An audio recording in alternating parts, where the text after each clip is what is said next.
আসসালামু আলাইকুম রহমতুল্লাহি ওবারাকাতুহু। আলহামদুলিল্লাহি রাব্বিল আলামিন, নাহমাদুহু ওয়া নুসাল্লি আলা রাসূলিহিল কারীম। বাতাসে গুঞ্জন, যদি বিএনপি, এনসিপি হাসনাত আব্দুল্লাহ, সার্জিস আলমকে নমিনেশন না দেয়, জামাত নমিনেশন দেবে। জানি না কতটুকু কথাটা সত্য, তবে মানুষ বলে কিছু রটে তো কিছু বটে। আমি আমার প্রিয় সংগঠনকে পরামর্শ দিব, এই ভুল কোনো মতেই করবেন না। জামাত ইসলামের এমনই দুর্দশা চলছে যে ক্যান্ডিডেটের অভাব হয়ে গেছে, যে সার্জিস আলম, হাসনাত আব্দুল্লাহকে ক্যান্ডিডেট করতে হবে। হাসনাত আব্দুল্লাহ এই কয়দিন আগে আমি ভিডিও করতে বাধ্য হলাম, যে ছেলেটা এমন ভঙ্গিমা নিয়ে বলেন জামাত ইসলামী দল, আমার তো জানা ছিল না। তার কথা যদি শোনা যায় যে জামাত নমিনেশন দিবে, এনসিপি যদি তাদেরকে না করে, বিএনপি না করে, অদ্ভুত একটা ব্যাপার মনে হয় না? নিশ্চয় এনসিপি তাদেরকে উপেক্ষা করার কারণ কিছু আছে বলেই তাদেরকে উপেক্ষা করছে। কিছু কথা গুঞ্জনে আছে, তাদেরকে, এই দুজনকে উত্তর ও দক্ষিণের সংগঠক করেছে। তাদের কয়েকটা দায়িত্ব দেওয়া ছিল, জামাত এবং বিএনপির ব্যাপারে নেগেটিভ তৈরি করা, বলয় তৈরি করা। চিন্তা করেন, এবং তার প্রমাণই সে দিয়েছে এই কথার মাধ্যমে। জামাত ইসলামী দল, আমার তো জানা ছিল না। কি মারাত্মক কথা! আমাদের সোনার ছেলেরা, শিবিরের এই যে সাদিক কাইয়ুম, জাহিদুল ইসলাম, এই ছেলেগুলা কত দিনে সংগঠনে, কত দিনে তিল তিল করে তাদেরকে তৈরি করা হয়েছে। এরকম আরো বহু বিভিন্ন ভার্সিটিতে যারা ভিপি হয়েছে, তাদের থেকে হাসনাত আব্দুল্লাহ যোগ্য? আমাদের ক্যান্ডিডেটের এতই অভাব? হাসনাত আব্দুল্লাহকে আমি গত ভিডিওতে বলেছি, তো শেখ মুজিবের মতো এরা আবেগে সাময়িক কাজ করে, এদের তো কোনো স্থায়িত্ব নাই। কচু পাতার পানির মতো না, টলটলায়মান।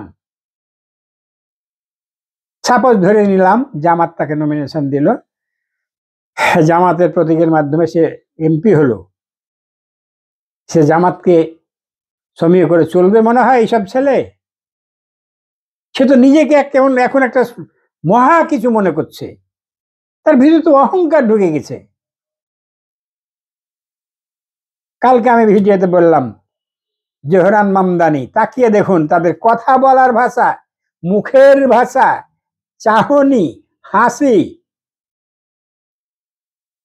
এগুলোর 10% এইসব ছেলেপুলের মধ্যে নাই। নেতা হয় এত সহজ?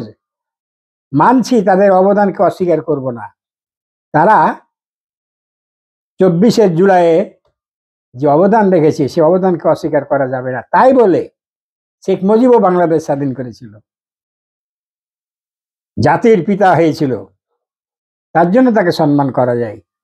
কিন্তু সেই শেখ মুজিব কয় বছরের ব্যবধানে সব পত্রিকা নিষিদ্ধ, সব দল নিষিদ্ধ, বাকশাল গঠন করলো। এগুলো নেতা? এই হাসনাত আব্দুল্লাহরা এই ধরনের নেতা। এদের ভিতরে ওই যে একটা জামা শিবিরের ছেলেকে তিল তিল করে ঘুরেছে, যে জ্ঞান, গরিমা, পরকালীন ভয়, আল্লাহর ভয়, একটা কথা বলতে গেলে কোন লাইনে বলতে হবে, এগুলোতে কোনো ট্রেনিং নেই এদের। কাজেই সার্জিস আলমের ব্যাপারও বলবো। ওই সার্জিস আলমের ব্যাপারও বিভিন্ন রকম অভিযোগ এসেছে, সে অভিযোগগুলো কিন্তু এখনো তদন্ত হয়নি। তদন্ত না হলে আমি তো কোনো মন্তব্য করতে পারবো না, তাকে ভালো বলতে পারবো না,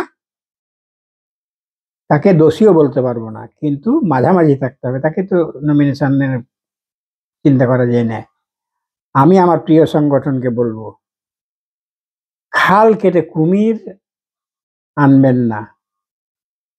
যথেষ্ট আল্লাহ আমাদের পারিপার্শ্বিক অবস্থা, চারিদিকে সারা বিশ্বের দিকে তাকিয়ে আমরা যে আল্লাহর রহমত পাচ্ছি।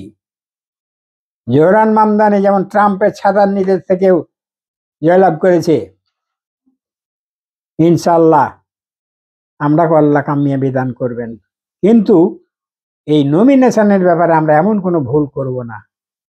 আরে হাসনাত আবদুল্লাহকে দেওয়াচ্ছে, আমি বলবো যে সর্বমিত্র চাকমাকের একটা নমিনেশন অনেক নির্ভরযোগ্য হবে। জুমার মতো মেয়েগুলাকে নমিনেশন দিলে অনেক নির্ভর করা যায় এদের উপর। ভুলেও হাসনাত আবদুল্লাহ সার্জিসকে নমিনেশন দেওয়া যাবে না। এরা প্রচুর ক্ষতি করে ফেলবে দলের যদি এদেরকে নমিনেশন দেওয়া যায়। কাজেই আমি আমার এই ছোট্ট ভিডিও স্ক্রিপে আমি বলবো যে এই ভুলটা যেন আমাদের প্রিয় সংগঠন না করে। আমাদের অনেক যোগ্য ছেলে আছে ইনশাআল্লাহ, এবং আমি এর আগেও বলেছি, এবং মির্জা আব্বাসের বিপক্ষে সাদিক কায়েমকে নমিনেশন দেওয়ার জন্য আমি অনুরোধ করব, পরামর্শ দিব। আশা করি কোনো মতেই হাসনাত আবদুল্লাহ সার্জিসের ব্যাপারে চিন্তা ভাবনা করা ঠিক হবে না। আসসালামু আলাইকুম ওয়া রাহমাতুল্লাহি ওয়া বারাকাতুহু।